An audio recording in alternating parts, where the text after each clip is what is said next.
I'm in the refrigerator looking for food because I refuse to DoorDash. I'm not going out to eat this weekend. I have spent so much money DoorDashing or going out. No more. I'm not even a foodie. I don't mind going out, here and there, but I'm spending too much money on it.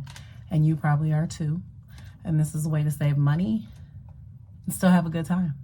You can be festive with it. You can do your own little thing at home. Let me take it out the refrigerator. One of the things that's helpful with saving money is making a list of meals.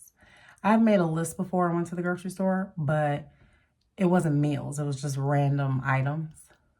It is helpful to plan out the meals, especially on days that you work. So I'm part-time, and the days that I work, cooking's not going to happen by the time I get home.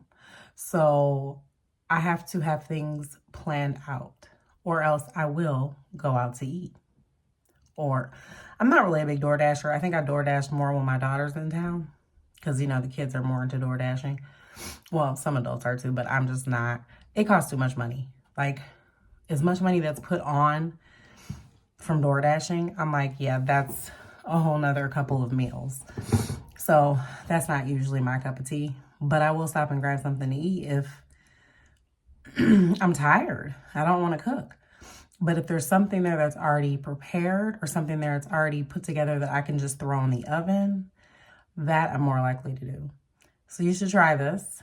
Before going to the grocery store, write out meals, exact meals.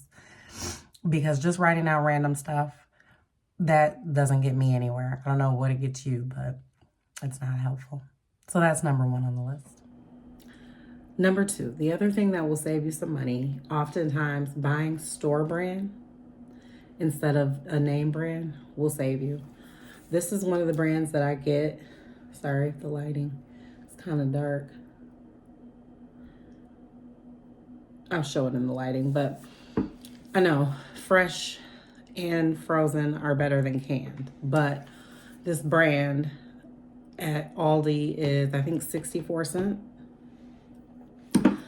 So, and this tastes, as long as you know how to season your green beans, this is going to be the same as if you get a name brand. So, test them out. But that's basically what I've had to do now that I go different places. You have to test out the things that are not name brand. Some are going to be a miss and some will be a hit. Vegetables usually are not an issue because you kind of have to season those to your liking anyway. But definitely check into things that are not name brand, that are store brand. Most times, you'll be fine. Number 3, make sure that you keep backpacks, lunch boxes, any type of school things that you can. I'm getting over a cold. Sorry if I sound in and out. I had a calculator, TI-34. I'll show a picture of it. My daughter now has that in college. When I bought it, it was over $100. Now you can get it for $25 or cheaper. But it was good use of me to save it because now she has it in college. You never know what you can use later on. So definitely hold on to things. She didn't hold on to backpacks because she was pretty rough on her backpacks. We did have a couple of lunch boxes that we kept over the years, but whatever you can think of that can be reused for another child or for the next year, a way to save money is to hold on to those things. Definitely worked for me. I got that calculator, the TI-34, years ago. And my daughter just went to college. It's her freshman year, and she was able to take that calculator and use it. So that's another good saving money hack. Number, I think we're on 4. You can set spending limits for holidays. I know we're past most holidays, but Valentine's Day is coming up, Easter. One thing I've always done is I set a limit to how much I was going to spend for birthday, any holiday, and you stick to that limit.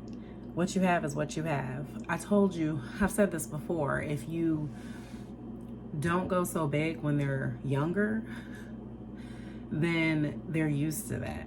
But if you splurge when they were younger, and then they get to 13 and they're like, we went from 20 gifts to 2, you know, they're going to be looking at you sideways. It's also not supposed to be all about presents with holidays, but we do know gifts are included in a good portion of holidays. I don't even know where the whole Easter basket thing started, but I remember the first time when my mom stopped giving me one, and I was like feeling some kind of way. She still got me the Cadbury eggs because I love Cadbury eggs, but there was no more basket at a certain point. I stopped giving my daughter a basket a long time ago, but my mom actually would give her a basket for a while. So, but I was like, you don't even want to go to church for Easter. Like, why are we even doing this whole basket thing? But everybody does things different. Like I said, if it's about saving money, keep it simple, keep it stress-free, have a limit, and stick to your limit. Okay, so number 5 for a money saving idea is taking care of your car.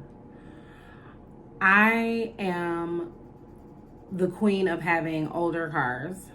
Right now I have a 2011, but it only had one owner. So I think that was helpful. That wasn't, I think, his only car either. But I had a 1995 for 10 years. I got that car back in 2000 something. I only had one main issue that happened with that car, and that was like, I think it was the gas line broke. It cost me a pretty penny. Luckily, it was around tax time. But literally in that 10 years, I kept the oil changed, tires done, everything else. Like, I think I got a new battery once.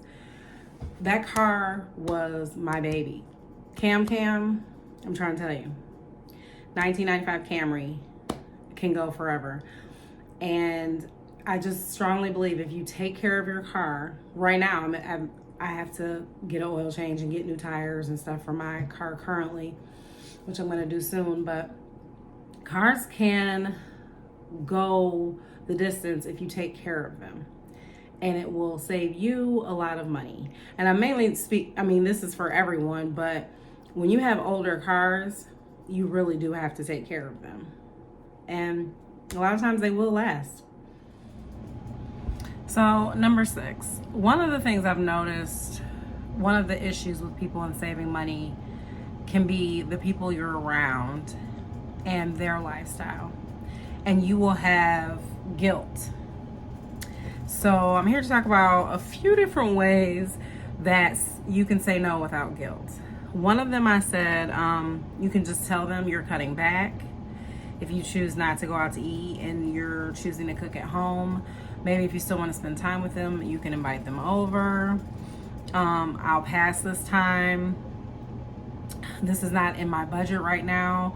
You don't have to tell people your exact bank account or anything like that, but everyone's not doing everything the same at the same time. You know, if there's someone having a birthday and they're like, oh, we're going to the Bahamas, and you know that's not in your budget right now, you could be like, well, can I just take you to dinner for your birthday, because I can't, that's not in my budget right now to go to the Bahamas. You know what you can afford. You know what you're trying to do and what your goal is. So don't try to follow the pack. Don't, do your own thing, budget your own way. Don't worry about feeling guilty. Other people who have more money than you, they did things to get there also. So if someone's guilt tripping you for not wanting to do something or not wanting to spend the money, maybe they're not your real friend, or maybe you need to check them immediately. Like, oh, well, if you're paying for it, sure, I'm going. But people have to understand people have different goals and different things going on at different times. When I was Selena's senior year, last year, I didn't have money for anything extra because I had senior pictures, I had her party, I had her prom, there was so much going on. And we went on vacation after her party. And then it was preparing her to go away to college. And then I ended up moving the same weekend. So I had no extra money for any extracurricular activity. Like there was nothing there for that. And I wasn't going to run down the list every time someone asked me to do something and I just wasn't in the financial place to be able to do it. So be okay with where you're at. You know your goals and what you're trying to do. If they're really your friend, they'll understand. And like I said, there's other options. You don't always have to spend money to spend time. So that's all I got for this video of money saving ideas. You guys can comment below any ideas you have, and I'll see you guys next video. Don't forget to hit like and hit subscribe.